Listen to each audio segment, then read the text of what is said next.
প্রিয় দর্শক আসসালামু আলাইকুম, আমার কুকিং চ্যানেলে স্বাগতম সবাইকে।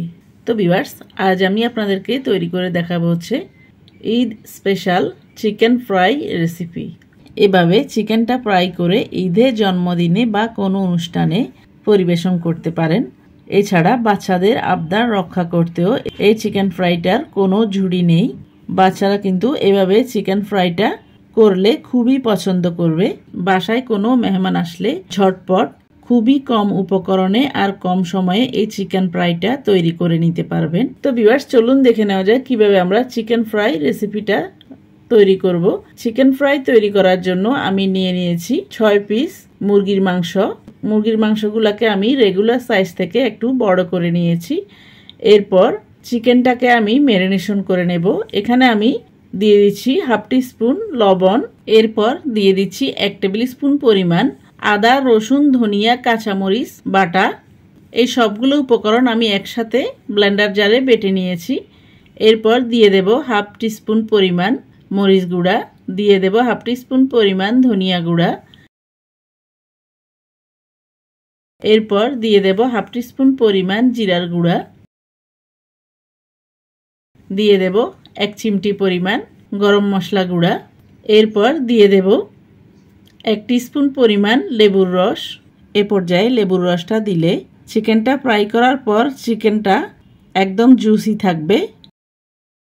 এরপর আমি মশলাগুলোকে চিকেনের সাথে ভালো করে মেখে নেব। একটু সময় নিয়ে আলতো হাতে মশলাগুলোকে চিকেনের সাথে একটু ঘষে ঘষে মেখে নিতে হবে, যাতে চিকেনের গায়ে মশলাগুলো ভালো করে লেগে যায়।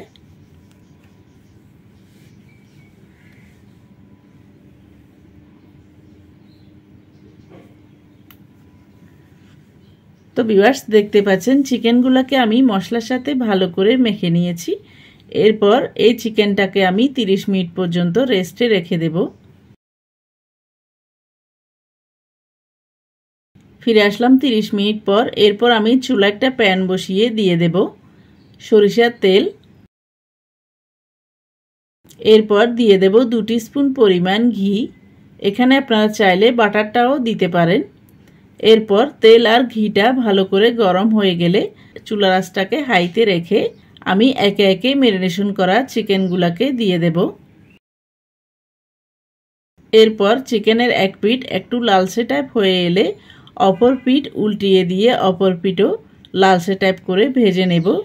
প্রথম অবস্থায় চুলার আঁচটাকে হাই হিটে রেখে চিকেনটাকে এপিঠ ওপিঠ ভেজে নিতে হবে।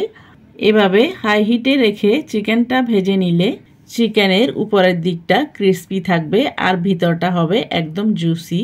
এতে করে চিকেন ফ্রাইটা খেতেও ভালো লাগবে। এরপর মশলাটা যখন সেট হয়ে যাবে, চিকেনটাকে একটা ঢাকনা দিয়ে ঢেকে দিয়ে 2 মিনিট রান্না করে নেব, যাতে চিকেনটা ভালো করে সেদ্ধ হয়ে যায়। চিকেনটাকে ঢেকে দিয়ে চিকেনের 2 পিঠই আমি 2 মিনিট 2 মিনিট করে 4 মিনিট রান্না করে নেব।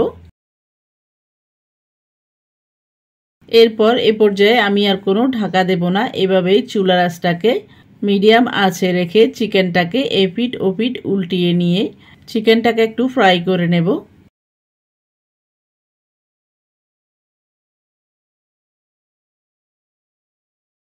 তো ভিউয়ার্স, দেখতে পাচ্ছেন চিকেনটা একদম পারফেক্টভাবে ফ্রাই হয়ে গেছে।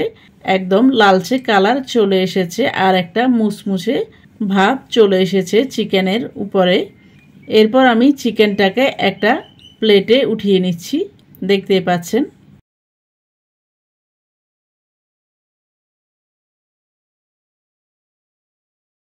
তো ভিউয়ার্স, দেখতে পাচ্ছেন কত সহজে আমাদের চিকেন ফ্রাইটা তৈরি হয়ে গেল। এরপর আমি একটা চিকেন আপনাদেরকে ছিঁড়ে দেখিয়ে দিচ্ছি। দেখতে পাচ্ছেন চিকেনের উপরের দিকটা একদম ক্রিস্পি আর ভিতরের দিকটা একদম জুসি হয়েছে। এভাবে চিকেন ফ্রাই করলে ফ্রাইড রাইস, পোলাও, রুটি, পরোটা, ভাতের সাথে এই চিকেন ফ্রাইটা খেতে কিন্তু খুবই মজা লাগে। তো ভিউয়ার্স, আপনাদের সবার কাছে অনুরোধ থাকবে, আমার আজকের এই চিকেন ফ্রাই রেসিপিটি যদি ভালো লাগে তাহলে বাসায় একবার হলেও ট্রাই করবেন। আর রেসিপিটি ট্রাই করলে কেমন হয়েছে কমেন্ট করে জানাবেন। আর কোনো নতুন রেসিপি পেতে চাইলে আমার চ্যানেলে কমেন্ট বক্সে কমেন্ট করে জানাবেন। আমি আপনাদের সাথে অবশ্যই শেয়ার করার চেষ্টা করব। তো তো ভিউয়ার্স, আবারও আমার রেসিপিটি ট্রাই করার অনুরোধ জানিয়ে, আমার চ্যানেলকে লাইক, কমেন্ট, শেয়ার ও সাবস্ক্রাইব করার অনুরোধ জানিয়ে আজকের মতো এখানে বিদায় নিচ্ছি। আবার দেখা হবে নতুন কোনো ভিডিওতে, নতুন কোনো রেসিপি নিয়ে। সেই পর্যন্ত সবাইকে আসসালামু আলাইকুম, আল্লাহ হাফেজ।